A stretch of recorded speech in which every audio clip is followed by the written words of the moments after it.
Welcome to the PA Books podcast. PA Books is a production of PCN, the Pennsylvania Cable Network. This program features interviews with authors of books on Pennsylvania people, history, sports, business, nature, and politics. While the focus is always on Pennsylvania, topics like the Revolutionary War, the Battle of Gettysburg, the Industrial Revolution, the coal and steel industries, and authors like John Updike, David McCullough, and John Grogan have a universal appeal. We hope you enjoy this podcast.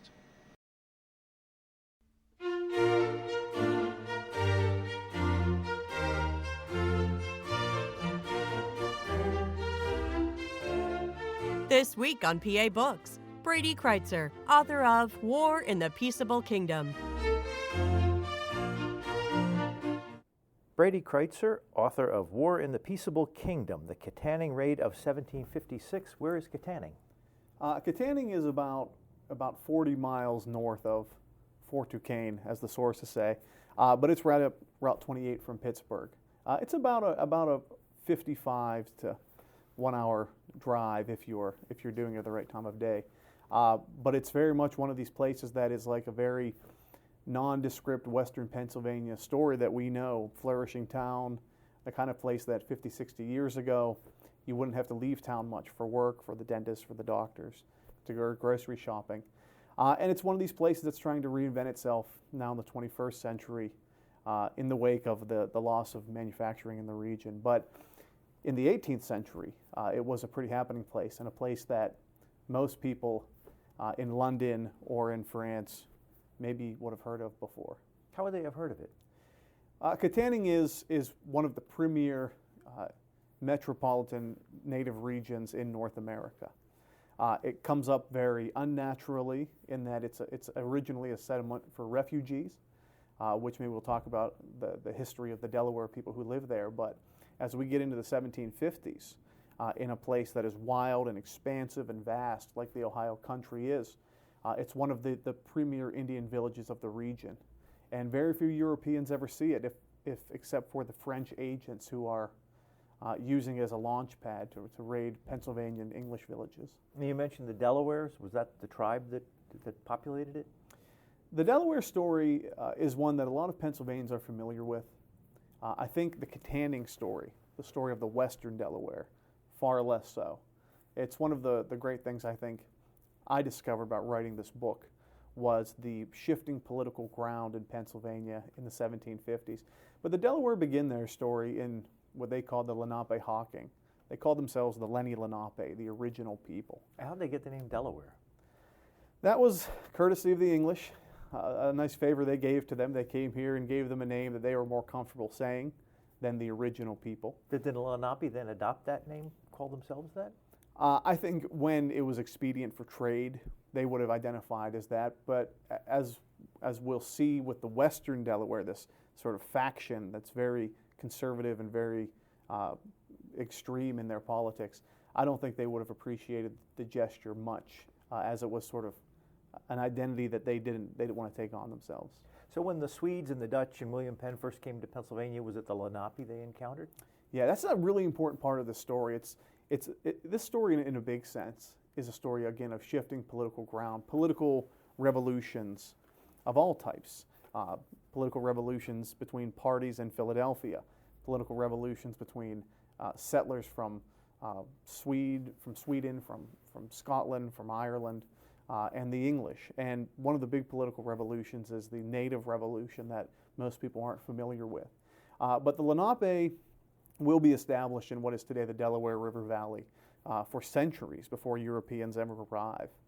And when they do come here, they find that as much as, say, for example, the Dutch like to draw out a big plot of land on a map and say, this is New Amsterdam, this belongs to us, they're really a small population of people surrounded by literally thousands of natives who have their own way of life that has been here for much longer. So whenever you see the Delaware, as they'll come to be known, the Lenape, interacting with Europeans, and this is again something that I think we've lost sight of, we see them really dictating the terms early on of that relationship in the 17th century and the 1600s. They're very clear that Europeans can live in their land so long as it's a trade-based relationship. They don't want to see Europeans come here and make permanent settlements because they know how that goes. They've seen it happen in Virginia. They've seen it happen in New England. And it's very much, in terms of colonization, first by the Dutch, then by William Penn and the English, is going to be done on their terms. 1631, the Delaware will draw a line in the sand at a place in what is today's Delaware, the state, called Swanendale. It's a Dutch settlement. The Dutch will settle there. They'll set up a permanent plantation, which is directly against the Delaware's directive, and the Delaware will wipe out the entire settlement. It will be a pretty terrible event for the European settlers in this region. It's a watershed moment because it reinforces that the Delaware's rules will be supreme in the area. And when William Penn comes in the 1680s, we like to tell this story of his peaceable kingdom. It's in the title of the book. But he comes here and he's given all this credit for being so benevolent and giving fair prices to the Indians and all of these things. But if you read Penn's notes, he knew coming in, if you come here and you try to shake things up, they will wipe you out. So I think the peaceable kingdom story, the holy experiment of Quakerism, where everyone is treated equally and the land deals are fair, I think that was true. I think that was in Penn's heart. But the reality is, had he come here doing anything else, the story might be very different. So when William Penn landed, if you had looked at a map and drawn out the territory of the Lenape, where did it cover? It's really difficult to say. What I would describe it as is, again, most of New Jersey, most of eastern PA, and even up into Manhattan. I mean, this was a big amorphous area, but the Delaware weren't really like other Indian powers. You know, the Iroquois had a system in New York that was almost like a federal system, individual nations meeting in council.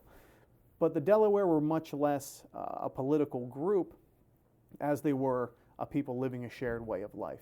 So every village was its own kingdom for the Delaware. But they recognized that other villages spoke their same language and cooked foods in the same way and interacted in the same way. Were they subject to the Iroquois?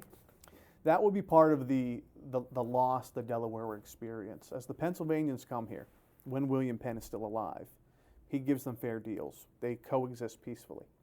But over time, especially when William Penn leaves and his heirs take over the colony, they are not nearly as benevolent as Penn is. And what you start to see is the Delaware lose huge amounts of land.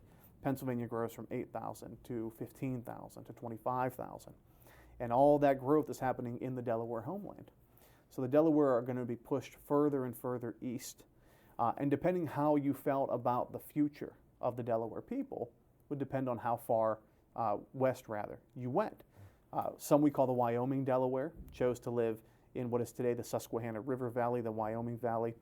They wanted their own separation from the English, but they believed, honoring the legacy of William Penn and the peaceable kingdom, they could live with the English. Some stayed right in the Delaware River Valley and were virtually forced to give up their Delaware identity. But another group will travel far to the west, to the Allegheny River Valley, a place that is, in their minds might as well be on another planet, it's so far away. And they will foster, I think, a hostile and belligerent connection to the past, that they want to reestablish the Delaware, the original way of life, the Lenape, the original way of life, away from all Europeans. So in that regard, the Delaware world is really fracturing as what we think of as the Pennsylvania world is really starting to be established. Well, was it the Iroquois? Is that synonymous with the Six Nations? Yes. So getting to your question, as the Delaware are moving further and further west, there are concessions to be made. Just like today, you can't squat on a piece of land and build a home because someone owns it. In the minds of the greatest Indian superpower in the Northeast, the Iroquois, they owned the Ohio country, today's western Pennsylvania. So for the Delaware, the western Delaware, as they call themselves, to move to the Allegheny River Valley, part of that was they had to accept the subjugation of the vast and mighty Iroquois Confederacy. So they were making that concession, losing that freedom to at least live on their own and not lose that same freedom to Europeans coming by the waves now. Now you say that the Iroquois considered the Lenape to be women. Yes. Can you explain what that means and why that's not an insult? That is such a difficult thing. I think it's one of the most difficult reasons people don't study this field more is that you have to adjust your thinking to an entirely foreign system. I mean, if you looked at the English political system and you look at our political system, it translates really well because we come from that same branch, so to speak. But in the Indian world, the politics are so different that you see words like women, like gender assignments used. So the Iroquois will repeatedly call the Delaware women, and that very specifically means they lose the ability to declare war on their own. If they're going to fight, they'll now fight only when the Iroquois tell them to, and only when their cause is verified by the Iroquois Confederacy. So the label of woman is not to say that they have some feminine attribute, but it's literally a specific declaration that the Delaware, as being subjects of the Iroquois now, will give up their right to wage war. As this book shows, they don't really care much for that, and they will wage war on their own. But that word, women, is one of these really important sort of pieces of Indian culture, the gender assignment in a political way. But you do say within the Lenape, a Lenape woman, the actual women in the Lenape tribe, were free to marry a man of her own choosing and equally free to pursue divorce. Perhaps more galling to European sensibilities was the notion that when personal ownership of land, equipment, or the home itself came into dispute, it was always the woman who was the perceived owner of the property. It's the assignment of gender. One of the things we see in hunting, gathering, or tribal societies around the world, and it's sort of one of these issues that Europeans have been adjusting to, and it's the biggest difference for them going back 300 years, has been that in these societies of hunting and gathering, women tend to be considered heads of the household, breadwinners. Family line passes down through them. The oldest grandmother is the most powerful person. And that has to do with, at a basic level, who brings home the food. If you go hunting today, we have high-powered rifles and compound bows. You go hunting 5 times, you might get 1 deer, maybe not. Now, if you're doing that same hunting with sharp rocks and sticks, it's going to be even harder. Women, it's much easier to catch a berry or a nut. So they're always bringing home food. And this goes back thousands of years. But even in pre-farming cultures, women were supreme in the families. The notion of a patrilineal system, the man ruling the family, that is uniquely in what we would think of as agricultural societies over many years. So the European ethos. And it's one of the many ways that the European world and the Indian world collide in the 17th and 18th century. So your book is dated 1756, but in the 1750s, if you were to look for the Pennsylvania frontier and head west from Philadelphia, when would you reach what you'd call the west or the frontier? I think you can still see this today. It drives my family and friends crazy because I'm always stopping when I'm driving across the state to take in these vistas and views. But when you're driving east to west and you're on the Pennsylvania Turnpike or you're on Route 30, there is a clear point after Carlisle when you see the Allegheny Mountains rise up out of the ground, and they come up very abruptly and very sharply, but they clearly are essentially a wall of nature in front of you. And it could have been a wall for this people. Anything beyond that was the dark and dangerous frontier. It was the back country, they would have called it.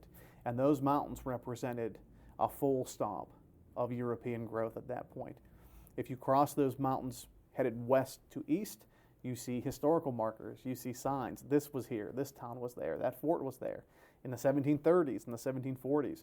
But when you go over the mountains, when you hit Breezewood, you're in a whole different ballgame now because the historical markers are much later for the reasons we'll talk about, the very difficult realities of living on the frontier. So who are the Europeans who settled on that side of the mountain, the west side of the mountain? Well, there wasn't much settlement yet. There was a very clear system set up in the New World for Europeans coming over here. Part of the draw of the New World is that you're told that the problems and hindrances of the old way, very few people own land, you are very much going to stay in the world you're born into, are washed away in the New World. But when immigrants get here, from the Scots-Irish to the Swedes to the Finns, and again, this is a very English world on the eastern seaboard, they find that their fresh and equal new start in the new world is not what it was. The English in Philadelphia will tell them, welcome, please move west. Because there's a lot of angry people there, Indians who want to kill us. It would be great if you could maybe stand between us and them.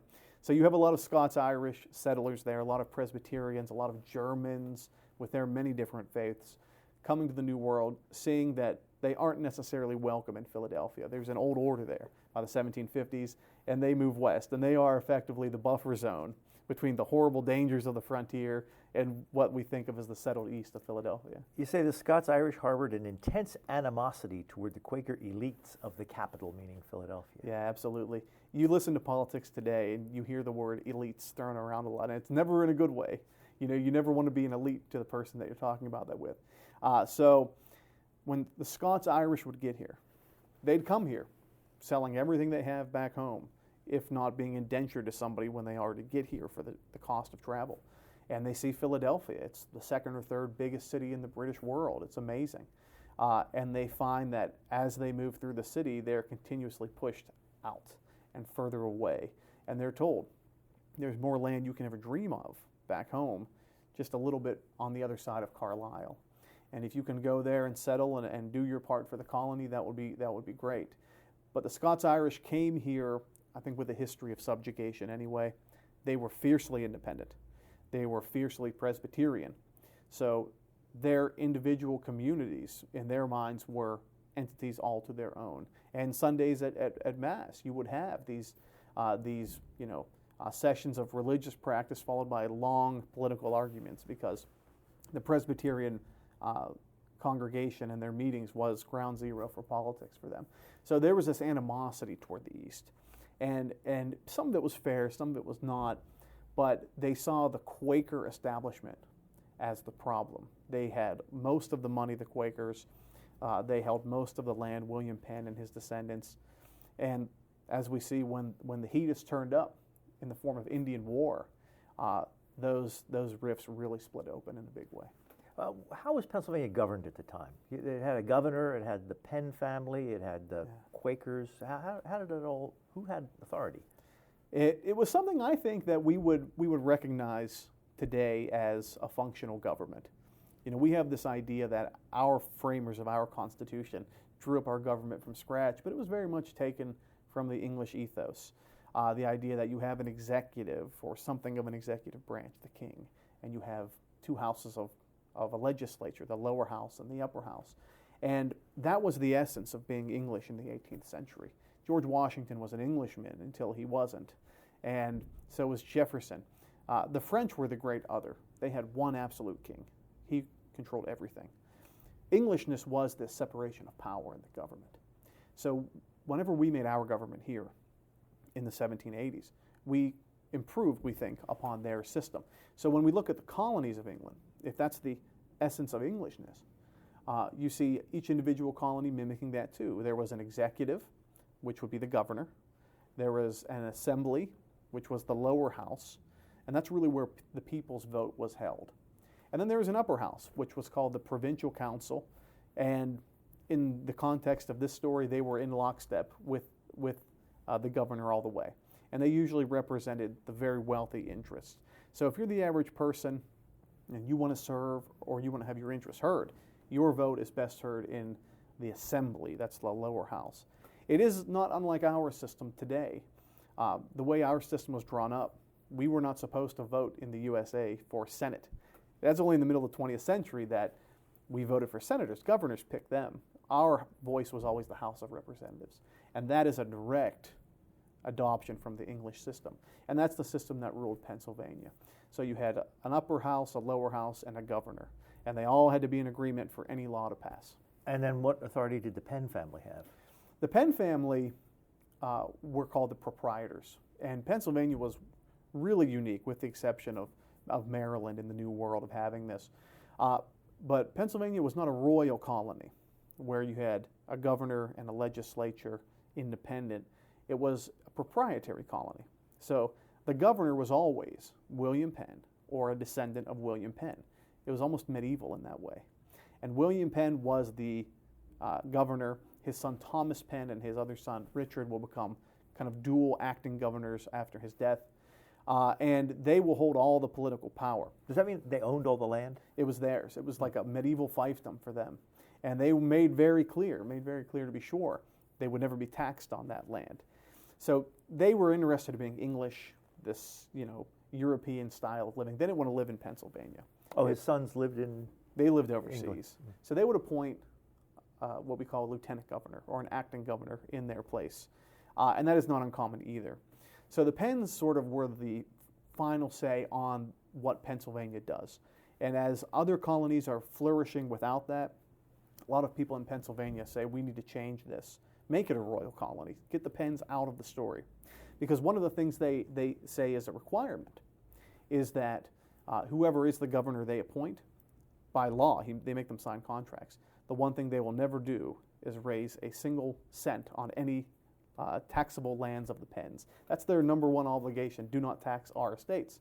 And this will, again, be a problem throughout Pennsylvania's history, but under the threat of war, it's full chaos. The assembly could tax other people than the Penns? Yeah, they could tax the people that voted for them. They could ask for revenue from the Penns estates, which were vast, but again, the governor, the executive, has that veto ability. And if any law comes to their desk that raises revenue through taxing the Penns' lands, even though they live very far away, it would be an immediate veto. And legally, that governor had to. At some point, he was even threatened with a jail sentence if he taxed or signed a bill that taxed Penn's lands. It sounds like if you compare William Penn and his relationship with the Indians, or William Penn's philosophy in general, to his sons, that the apple fell pretty far from the tree. Pretty far. I would say William Penn was the outlier. William Penn was, I think, a genuinely sincere religious person who wanted to do something here. People in New England love to talk about the Pilgrims and looking for religious freedom, but if you were a non-Puritan in New England in the 17th century and you were exiled for not being Puritan, you wouldn't have felt like you had religious freedom. They had religious isolation. That's why they left Europe. They wanted to worship their way, but not a place for all people. Penn offered a place for all people. Germans move here. Swedes move here. Lutherans, Calvinists, Jews, Muslims actually lived in colonial Pennsylvania, and the Indians. So Penn was one of these, genuinely benevolent people. Getting back to the earlier point, though, about how he was sort of forced into that position, there was an Indian war in Virginia in 1670, in the 1670s, Bacon's Rebellion. There was an Indian war in Massachusetts, King Philip's War, Metacom's War in 1675. That's all 7-8 years before Penn gets here. So he knows what's waiting for him if he tries to muscle his way into this region. And this idea of making a peaceable kingdom, even though he was really just being forced to play by the Delaware's rules, is something that will live on throughout Pennsylvania's history, even, I would argue, still till today. So when this trouble commences, there's the eastern Lenape and the western Lenape, who you refer to as the Ohioans. Mm-hmm. And how are they governed, and is there a difference between them? What explains the split? It is a major ideological and political difference. And again, when we just use a term like Indians, we throw one big blanket over a very complicated situation and hopefully make it make sense. But if you look at what they're doing, there is a group of Indians, a faction of the Delaware, that will move far west. And the idea is to get as far away from Europeans as possible, to try and replicate the Lenape world they felt that they lost 100 years earlier. They will settle in a number of villages in the Allegheny River Valley, with isolation being their key goal. Villages like Sawconk, which is today near Beaver, Pennsylvania, Logstown, which is near Ambridge, Pennsylvania, Kuskuskis, which is Newcastle, Pennsylvania, Venango, which is Franklin, Pennsylvania, and the biggest, Kittanning, which still holds that name. And they will reform a society there that is very hostile to outsiders.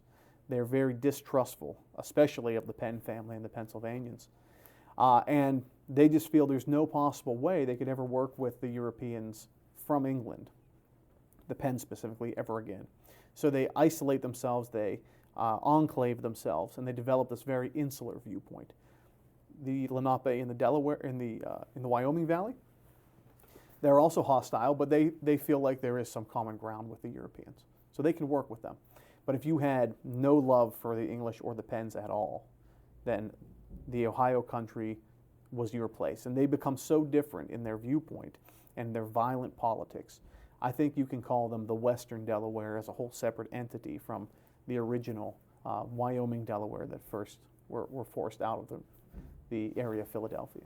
So what was the Western Lenape's relation to the Iroquois then? They were subjects, and they were not happy to be so. The Iroquois and the English really, I think, were suffering from the same disorder. It's that there was an old way of life that they still had faith in, that no one else did. If you think about the British, they believe the Americans are just happy to be British. And when the Americans have legitimate grievances, they don't listen. And we get the American Revolution, the spirit of 1776. The Iroquois did the same thing to the Western Delaware. The idea that there are subjects, they're happy to be so because we're the Iroquois, and we were so dominant for so long. They failed to see the rumblings beneath their feet. And when you have the arrival of what will become a world war, the 7 Years' War, in 1754, 55, and 56, it splits the colony of Pennsylvania into component parts. And the old order dies, and a new order will reform as a result. When you had the Western Lenape starting to raid the settlements of the Scots-Irish in Pennsylvania, did that cause problems with the Iroquois? I mean, they weren't supposed to be declaring war on their own. By the time you get to 1754, the French are moving into what will today be Western Pennsylvania. Things are changing. The English and the Iroquois make a firm bond of friendship. In 1755, the English will send one of their great generals, the commander of all forces in North America, Edward Braddock, into the Ohio country to attack one of these French settlements, Fort Duquesne, and he'll be destroyed. He'll die in the melee. And when that happens, the French finally get to reach into some of these Western Delaware villages. And they tell them, as long as the English are on top, you will be a subject of the Iroquois, because the Iroquois and the English are allies. We can give you weapons. We can give you supplies. You might not love France, but we will make sure you have the weapons you need to fight your revolution against the Iroquois. And the best part, when the French win, we'll leave. The English will remain and take your land. We'll be trading partners, but you'll have your isolation that you want. So for the Iroquois, this is very dangerous for them, because what is an empire without its subjects? Then you're a house of cards. So it's very much that feeling across the frontier and across Pennsylvania. So the Western Lenape saw it as a rebellion against the Iroquois? It was an opportunity. The opportunity was there. They knew if they were supposed to fight with the Iroquois, against the French if necessary. But they knew that if the English won this war between the British and the French, if the British win, their situation does not change. So the French were an opportunity for them. The French were their way to escape the yoke of the Iroquois. They didn't care about King Louis. They didn't care about that. They cared about being a free people. And this was their motive they had, and now their opportunity. So that's what this was about. That's why the Western Delaware and the other native peoples who lived in the West, we can call them collectively the Ohioans, that's why they sided with the French. The French were giving them weapons and supplies, but most importantly, the French promised to leave at the end and not take their land. And at the end, this is about land. Before we get much farther, you've been on this program before, but what do you do as a day job? I'm a history instructor at Robert Morris University. I moonlight on the Pennsylvania Cable Network. Yes, people might have seen you on Battlefield PA. The host of Battlefield Pennsylvania. If people have not seen that, what should they know about that series? I always say if I take on a book or a project, I only do things that I would want to watch. And it is pure history. I think battlefields are great, read about them in books, but being on a battlefield, there's nothing like it. Seeing the land, feeling the breeze. We always film at about the same time of year. Whether it's the Civil War, the French and Indian War, the Revolution, we've done the War of 1812, we've done labor rebellions and religious street fights that turned out to be larger than your average fight. We go to the place and we sit with the experts and we do a solid 60 minutes on the topic. So if you're not watching Battlefield Pennsylvania, it's a good time to jump on. You also do a history podcast? I'm the host of Wartime, a history series. You can find it on iTunes, wartimepodcast.com. And we talk about all kinds of history subjects. It's just me. It's a radio program. But we're coming up on 100 episodes. We have listeners around the world. I think it's the best history podcast on the web. I'm biased, but the reason I made it was because I wasn't happy with what was out there. So go on iTunes or wartimepodcast.com, and you can listen to it now. almost 100 one-hour episodes, so plenty to take for your ride into work. Now, getting back to your book, tell me about Shingas. Shingas is, if there is a leader of this Western Delaware movement, he's the guy. He's not a big man by stature, by all accounts. He's a smallish figure, but he's very representative of how you become a leader in the Indian world. It's not hereditary, not necessarily. It's your actions. He lived in the old Pennsylvania. He chose to move west as one of these early refugees or settlers. I think refugee is a good word for it. And he has become an ideological leader of this independence movement, this Western Delaware movement. He's recognized as a king, so to speak, by the Iroquois and by the British as a means of appeasing him to a degree. He speaks for his people, that means. But when the French come to his forethought, he is able to recognize the opportunity here. So when there's a battle, when there's a raid into the frontier, which we'll talk about, he is always front and center. And he is a good person to focus in on in this book, because if you study him, you'll really get a good sense of the entire Western Delaware movement in a much more complicated war. What kind of records are written about him? Very few. I'm very jealous of a lot of these people who study the Civil War, for example, and they have these mountains of journals. You know, this is what I thought when I charged the hill, and this is, I thought about my wife and my kids. I mean, all we have of Shingas is what Europeans said about him. And that is an incomplete story, and it's one of the real problems with studying Native history at this time. You lose it. But developing the skill set to identify it and milk all the information you can out of it is really essential, and you can't really learn how to do that unless you're doing it. So it's why the books I have written, I've written 5 books in the last 6 years, have been so successful in that I have developed that skill, and it's a practiced skill. You know, you're not born with it, so you can't really brag about it. I mean, it's something that you have to put in the hours for. But now that I'm able to do it, I feel it's a responsibility to do as much of it as I can. So I'd like to keep writing in the future if possible, because there's a whole story there that needs to be told. So where do you find things written by the English about Shingas? Mostly archives. You know, you're at a point now in this field, studying the 1750s, you are very rarely going to discover something new. They're there. We've had the sources. But I always say to my students and people at lectures, history is not about finding something new. It's about looking at something old in a new way.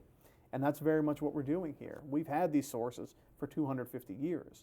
But a fresh set of eyes in history goes a really long way. And I think that's what I've benefited from the most. What did you learn doing this book? I learned a great deal. I learned about politics. I learned that in these tumultuous times which we currently live in, and you can say that at any time, that's the joke of it, that it's all been done before. The same political fights, maybe different faces, have been fought.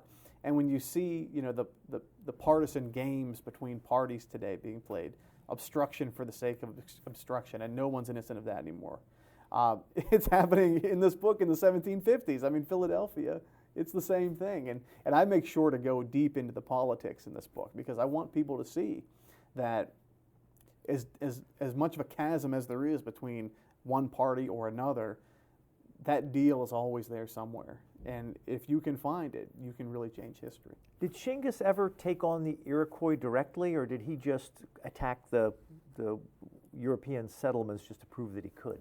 There was never a military scrap or skirmish between the Ohioans and the Iroquois. They would have been on different sides of different armies. But the French had a very clear tactic, not just for the Western Delaware, but for their allies around the world. Because the 7 Years' War, that's what this is a part of, is fought in India, Africa, the Caribbean. It's fought in North America and South America. And what the French were doing was basically outsourcing the fighting. So if you're the French and you're in Canada, you could attack Philadelphia. It'd be incredibly difficult. And people in Philadelphia thought it might happen. But it's much easier just to let the dogs of war loose, the natives on the frontier, let them torture Pennsylvania. You can focus on defending your forts in Canada, or maybe attacking some important British forts.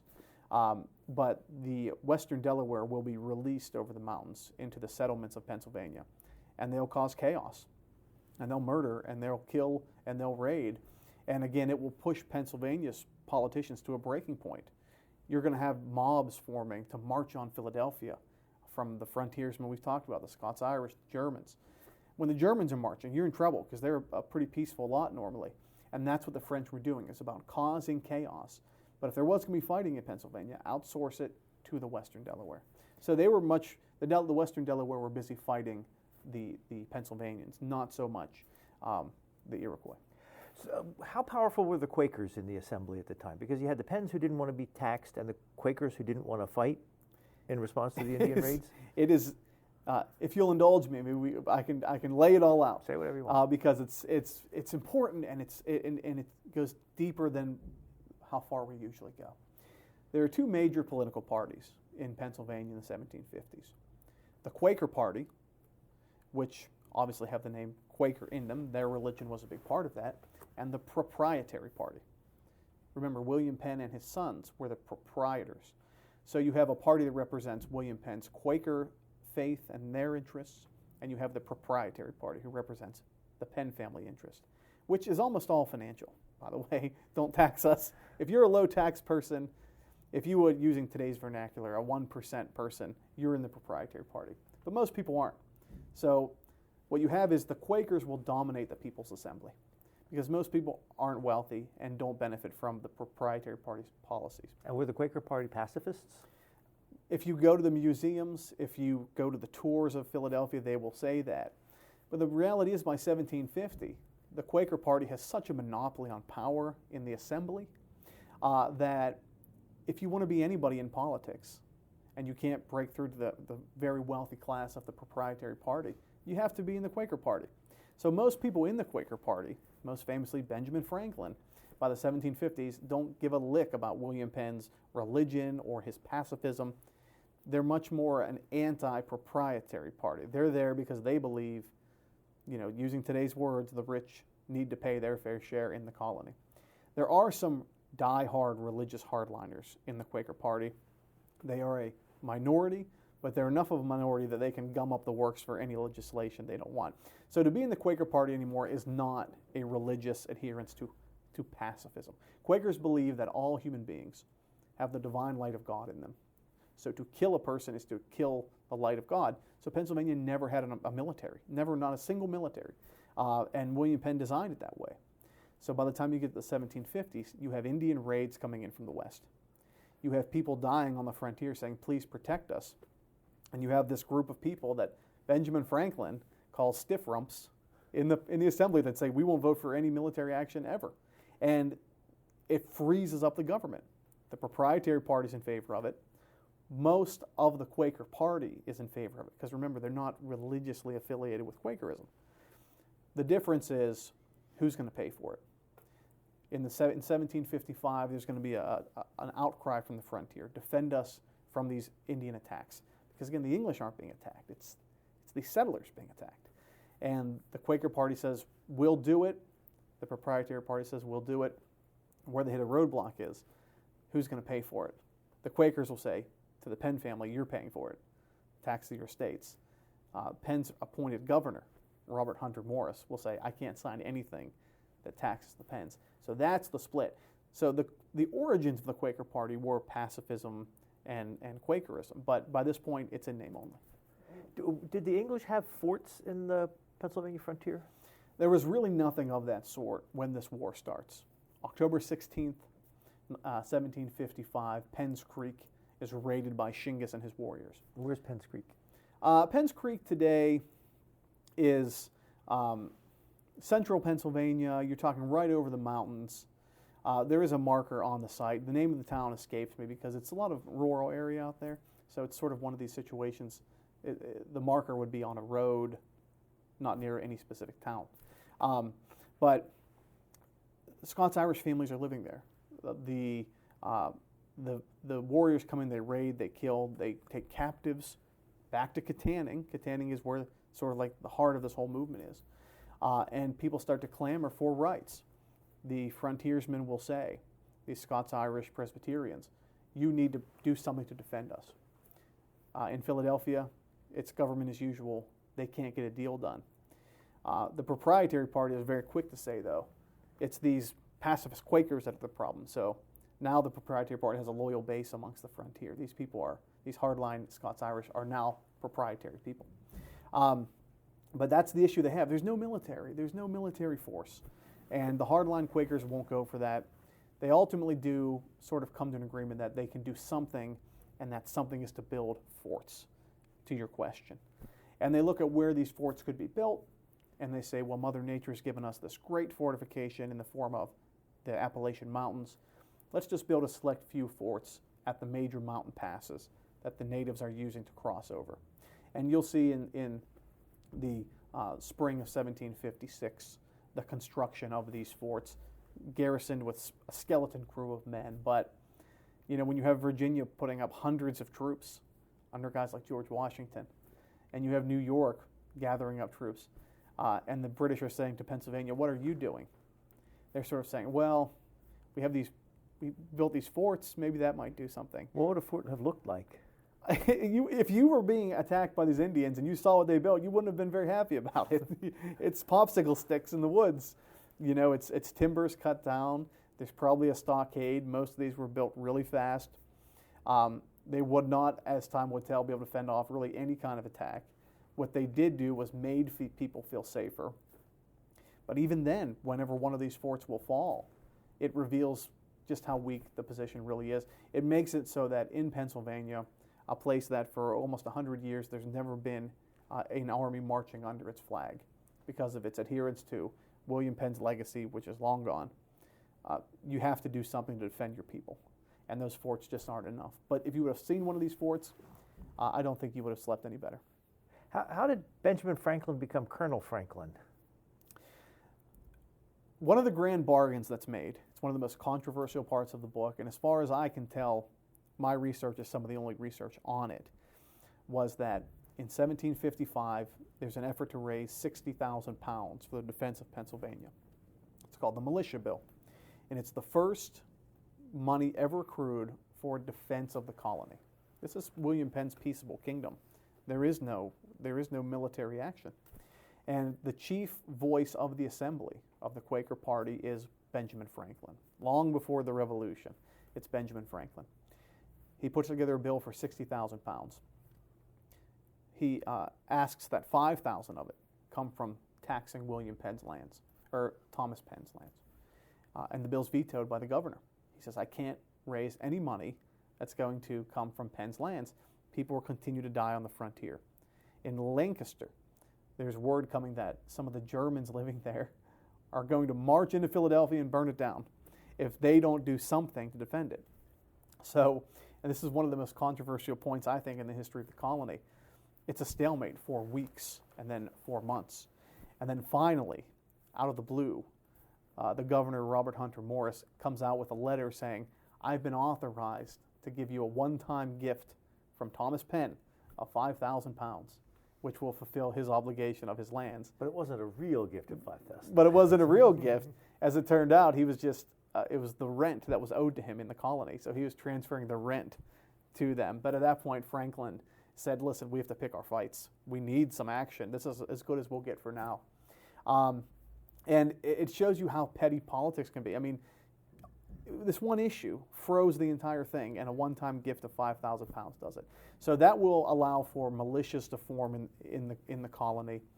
This is a half measure, but Franklin is given command of a small group of frontiersmen to go to a northern settlement called Gnadenhutten amongst the Germans, and he lives there. He doesn't fight anyone.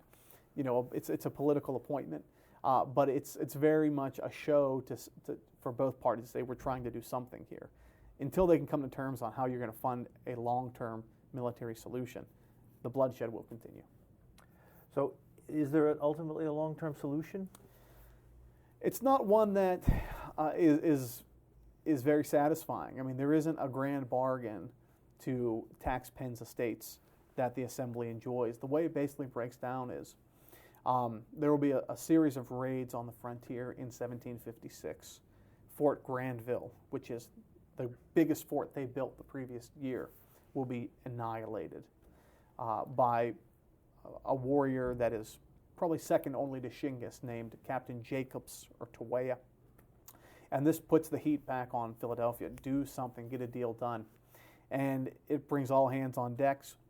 But basically what happens is someone will write a letter to England saying that these Quakers, the pacifists, it's a minority in Philadelphia, are making defense of the colony untenable. And the king announces that he and his council will review whether or not the Quaker party should be outlawed totally. When that happens, the pacifist Quakers in the assembly, which are a minority, see the writing on the wall. Even if they aren't outlawed, they've lost the faith of the people. And they do this like bold resignation, as so many politicians have done. We're going to leave on our own terms. And Benjamin Franklin wins the day. He has control of the party. Again, he calls them the stiff rumps. These religious hardliners are gone. Now they can start to work on a true military solution without having to cater to the pacifists in his party. When that happens, the governor, Robert Hunter Morris, is more than willing to play ball. There is some dispute over who will control the money. Will it be the governor or the assembly? It's always supposed to be the governor. The assembly demands they want to control the money, but there's not enough political support to really keep that up. So by the time you get to the summer of 1756, Pennsylvania finally has a real colonial militia for the first time in 80 years. How long had these raids, these settlement raids, gone on before Pennsylvania did something about it? It would be weekly. I mean, just to give you an idea of how horrible it was weekly from October 16th, 1755, until the passage of that true militia bill, which wasn't until July of 1756. Any idea how many settlers died during that? It's probably incalculable. We know that from the numbers that we have, which are in the records, which aren't many, you're talking about hundreds of people killed. You're talking about hundreds of people taken captive into the wilderness of the Ohio country by the Delaware warriors. It's just one Quaker described the frontier as a theater of bloodshed and rapine. I mean, it was a nightmarish situation for a group of citizens who were non-combatants. These were Indian warriors who were good at what they did, raiding secretly, unexpectedly, and just wreaking havoc on the frontier. Clearly, something needed to be done, but the numbers we'll probably never know for certain. Can you explain the significance of Carlisle at the time? Yeah, if you can envision Pennsylvania, the colony did not extend beyond the mountains. Carlisle was sort of the last true city of Pennsylvania before you got to the frontier. It was built roughly, it was built hastily, but most of these other settlements are just a couple of farms. Carlisle has walls around it. Carlisle has wooden and brick buildings at this time. It is considered by many to be like a Wild West town, but it's very clear it's the future of the colony. If it's going to go west, Carlisle is one of these places that needs to exist. So it's like the sort of de facto capital of these frontier territories. And the warriors of the Delaware knew that. And they thought if they could destroy Carlisle, that is effectively cutting off the future of the colony before it ever has a chance to really pick up. Did the Indian raids ever reach Carlisle? There was intense fear of it. Many people were writing to the governor saying, do something, defend us somehow. Carlisle is in danger. Carlisle was the big piece that could not fall, but it was never attacked directly. Tell me about John Armstrong. John Armstrong was the man of Carlisle. He worked closely with Robert Hunter Morris, the governor. He was a proprietary party man to the core. He was of Scots-Irish stock himself, born in Europe. So he always had that accent with him even when he came here. He designed Carlisle. He was the architect. He laid it out. He was the chief surveyor of the colony of Pennsylvania. And he was one of these natural leaders of the frontier for a lot of these reasons. And when it did come time to finally respond to the Delaware, and it came time to fight, there was no doubt he was the leader. He was a party man. He put the proprietary party's interests first. There's the interest of the governor. Limited military experience, but he had the respect of his people. And then later on in life, he was in the Continental Army at the Battle of Brandywine? It's pretty remarkable. After what he'll do in our story, he'll go on to serve in the Continental Army with George Washington. He'll serve in the Continental Congress He'll serve in the Confederation Congress. I mean, it's an impressive life. Why isn't he more famous? You know, that's a good question. They named Armstrong County after him. You know, that's my original stomping grounds. But it's one of those things. The Revolution has so many big names, and this time period is so misunderstood, if understood at all. You know, the heroes of this war kind of get lost, but he distinguished himself well beyond the 7 years, the 7 Years' War into the American Revolution. So it's one of those issues. In this case, though, he's a good fit for Pennsylvania. He's a numbers man. He's a logistical mind. He likes to have his ducks in a row. He likes to know how many soldiers he's going to have. He likes to know how much supplies, how much food is available. He is one of these logistical wizards. So when your army, as we'll see, is going to be made up of just frontiersmen, you want a person like that in power. So your subtitle of your book is The Kittanning Raid of 1756, so we assume there was a raid on Kittanning. There was, yeah. It was the first time that Pennsylvania ever had a military force march under its flag, and it was the great strike back for what has been over, at that point, almost a year of uncontested killings by the Ohioans on the frontier. Did they leave from Carlisle? The Army comes together at different points, but it breaks down like this. John Armstrong is now Lieutenant Colonel John Armstrong of the Pennsylvania militia. It's never happened before. So he's the highest ranking official in the militia, officer in the militia.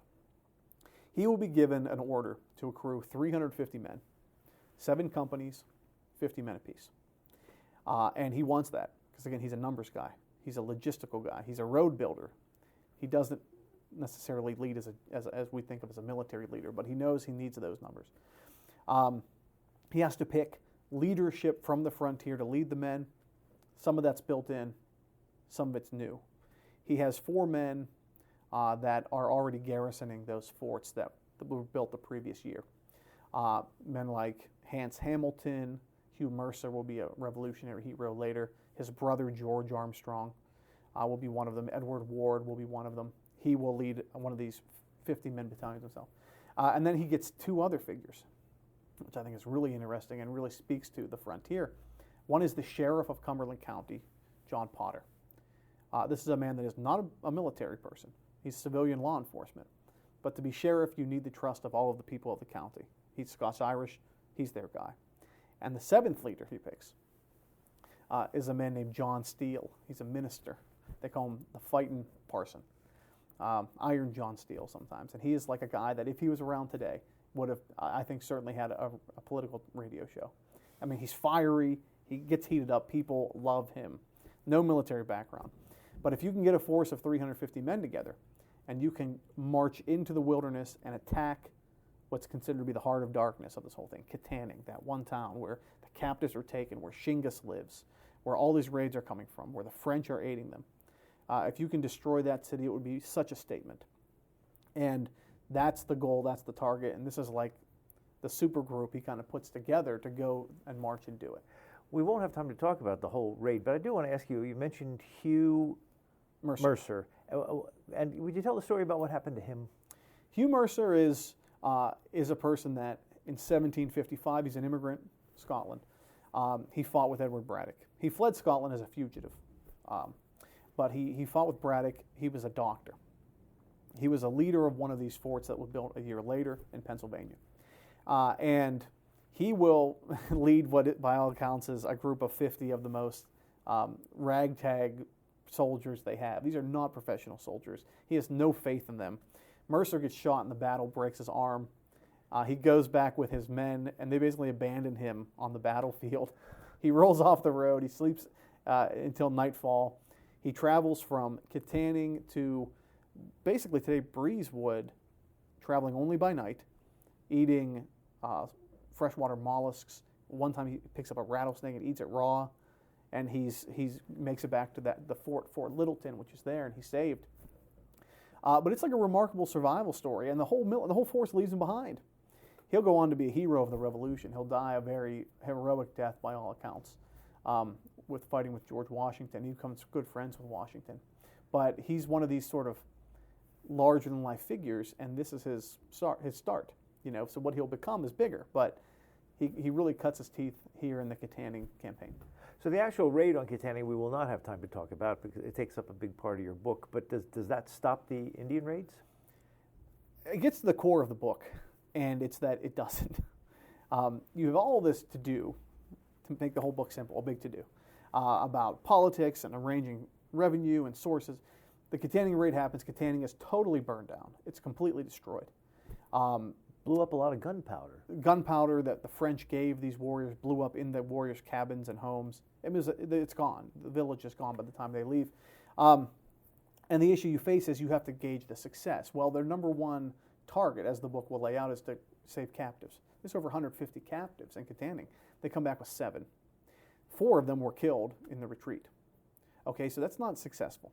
The village is destroyed. Shingas survives. He lives to fight many other days. Captain Jacobs, the second best warrior there, is killed. So that's a success.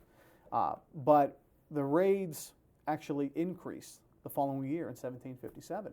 Less people do die, but the raids will go up in terms of number after that. But when they come back to Philadelphia from the campaign, according to the people there, it's a rousing success. The first military medallion ever minted in North America is minted because of the Kittanning raid. Thomas Penn comes back from England to give John Armstrong a ceremonial belt and a sword. It's just this rousing victory. And it's a little bit like the Doolittle raid in World War II. It was done to cause damage. It had mixed results, but it was much more of a statement of this is the way things are going to be from now on. But as far as an effective raid, that's even John Armstrong will write privately. He's not certain that it achieved really what it was supposed to. What happened to Shingas? Shingas, if visualize Kittanning, most of Kittanning is on the eastern bank of the Allegheny River. There's a small portion on the western bank. Shingas lives over there. The fighting was in the eastern bank, so he gets out of the battle. But he'll go on to continue leading raids. In 1758, the western Delaware will make peace with the British. They'll stop fighting. The French lose their alliance, so Pennsylvania's frontiers calm down. That same year, John Forbes will march out of Philadelphia and Carlisle and capture Fort Duquesne, so Pennsylvania's basically won. The 7 Years' War will continue for 3 more years. Shingas, kind of the problems we talked about, falls out of the historical record. He's not brought to justice? He's not brought to justice. He would be very much a figure that would have been recognized as the face of the terror of the frontier. There is some evidence that in 1763, after Fort Pitt is built, that he has something to do with the attack on Fort Pitt, but you're not going to have that moment of closure with an Indian leader like that, because it's the inherent problems built into studying Indian people. So Shingas is never captured. There is a $700 bounty on his head during the time of this book, but that'll never be collected.